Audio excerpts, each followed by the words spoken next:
বেরিয়ে পড়লাম। আসার পথে পুরোটা একটা ভিডিও করেছি, এখন আর পুরোটা ভিডিও করব না। তবে এখানে এসে যাও এক্সপিরিয়েন্স হলো।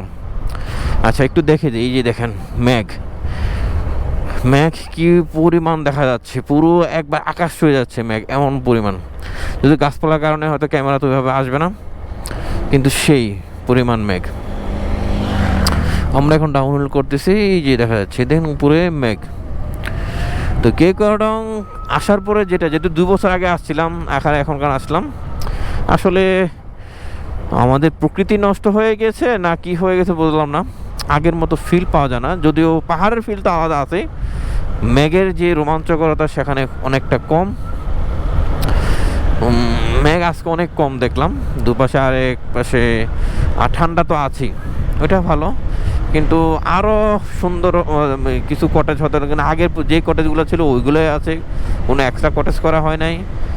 আর আরেকটা নতুন এক্সপিরিয়েন্স হলো, সেটা আমাদের হেলিপ্যাডে উঠতে পারে নাই। গতকাল পর্যন্ত হেলিপ্যাড খোলা ছিল, আজকে বাস দিয়ে বন্ধ করে দিয়েছে। কারণ আমরা বাঙালি আসলে ভালো কিছুর কদর করতে জানি না, যার কারণে ওই জায়গায় আজকে বন্ধ। কারণ হলো উপরে কিছু লাইট লাগিয়েছিল রাতের সৌন্দর্যের জন্য। হ্যাঁ, আমাদের সৌন্দর্য, আমরা সৌন্দর্য, সেই লাইটগুলো আমরা ভেঙে ফেলছি।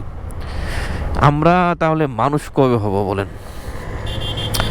আমাদের সৌন্দর্য না, আমাদের জন্য এই লাইটগুলো আমরা যেন এসে উপভোগ করতে পারি, আর সেই লাইটগুলো আমরা ভেঙে ফেললাম।